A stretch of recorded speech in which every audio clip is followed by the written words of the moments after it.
It all went pretty well. I would say that the clip show was a good variety yesterday. I actually don't think there was a moment during the show that I was bored.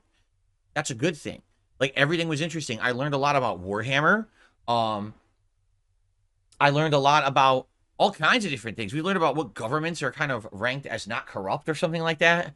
There was some food stuff, like Japanese food. It was a good stuff. And I like those variety shows because it keeps you interested, moving around from topic to topic, and it gives me an opportunity to talk about a lot of different things. There was actually, I'll say this because this was really funny, but at the same time it was really stupid.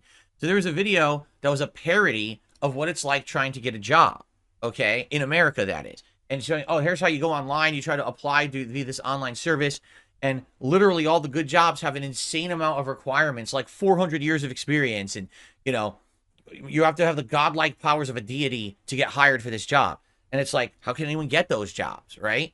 It's stupid. Then the other jobs that are listed there that have like, oh, you don't need any experience, they're all lies because you apply for them and they either don't exist or the job's not what it even says it is because they're trying to bait and switch you into a job because they need people so desperately. So I commented on this saying, right now in America, the United States, that is, it's kind of ridiculous how annoying the job searching process is because of a lot of different things. And you get my idiot detractors coming in saying, how could Phil possibly know this? He hasn't had a job since 2010.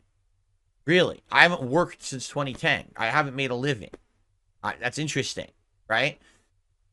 Also, the funniest part about that is they apparently are under the impression that there's absolutely no way that I could ever absorb any information from anything but firsthand experience, right? Like there's no way that I could read testimonials, talk to actual people who have been looking for jobs in the job market. Like this doesn't exist apparently. What I do is I just sit here in an isolation bubble, speaking to no one, and only bouncing ideas off the wall in front of me back at me.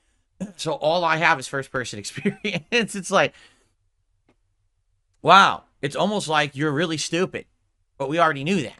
But I just found that funny that here I am actually adding pretty insightful commentary from my own firsthand experiences and experiences of other people around me who have relayed this to me. And you get people that are being so stupid about it. It's like, whatever. Anyway, so that show went pretty well. And as usual, first two videos went live. The next video actually probably just went live as I was broadcasting here. I just want everyone to keep in mind, daylight saving time began. And that means that all my streams and content start an hour earlier now. So this has shifted some times. And I actually don't know if it affected, I don't think it affected the video publishing times. But my streams are earlier now. And, I noticed yesterday distinctly, yes, people were late. People were showing up an hour late for everything. Just like right now, I guarantee you within the next 25 minutes, you're going to have people showing up and being like, oh, the show's already on? Yep, we had daylight saving time yesterday. So all my stuff starts an hour earlier. As stupid as it is, I hate it too. All right, so last night, excuse me. Last night, it was DSP Throwbacks, Heavy Rain, Retro React. Again, went really well. And the pacing that we're at is that every time that I do one of these streams, we get through about 10 parts of the playthrough, okay? Which is not bad progress at all. The playthrough 60 parts, as of last night, we finished on part 40. So likely what's going to happen is 2 more weeks to wrap up the Heavy Rain Retro React. It's a great time because you can tell in the audience, some people have never played Heavy Rain before and don't know what's going on with the story, and they're actually like hooked on it, while others love this playthrough. They've seen it before. It's one of their favorites, and it's cool to re-explore this playthrough so many years later with me. Of course, a lot of the commentary is very, very cringe, and I'm calling it out for what it is, the bad commentary, and there's nothing you can do about that. I mean, 13-year-old commentary is very popular, 14-year-old commentary, actually. It was very popular when it was new. Today I watch it and I cringe, especially the over-the-top sexual jokes that I have to be making every moment, because back then, I literally had to fill every single moment of dead air with dialogue. Why? Because it wasn't a live stream. It wasn't an interactive audience where I had discussions. It was just me and a game. So I felt, hey, if this is moving slowly, or if this dialogue is kind of bland, I have to fill these gaps with blabbing. And it would be a lot of different kinds of jokes and blabbing, and a lot of it was sexualized stuff that was really stupid today to watch back. But it is what it is. You know, I call it out, and it's good to call it out for what it was because I don't do that stuff anymore. So, it's going well, I would say. I had a good time with it last night. Check out the videos right now.